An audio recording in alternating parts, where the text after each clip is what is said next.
Ka kaluar tashmë një javë nga prishja e shtëpive në lagjën Kushtrimi në Vlorë, 10 qytetarë vazhdojnë të flenë jashtë në pritje të dëmshpërblimit premtuar nga qeveria. Tashmë që banesat e tyre janë prishur, qytetarët janë stroguar në çadrat e improvizuara pranë gërmadhave që dikur ishin shtëpitë e tyre. E vetmja kërkesë që kanë është që qeveria t'u jap një shtëpi të re. Duam shtëpi se s'kemi ku i çojmë kalamajt.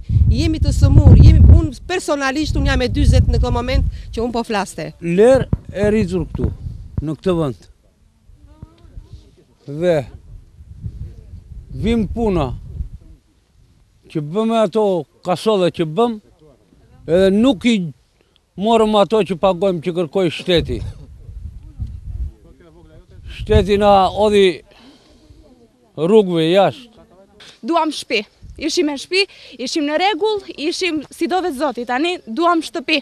Janë 133 objekte që u shembën pasi prekeshin nga projekti rrugës transballkanike. Objekte që ose kishin marrë certifikatën e legalizimit ose ishin në proces. E tashmë këta qytetarë presin të marrin atë që qeveria u premtoi, dëmshpërblimin e plot për shtëpitë e tyre.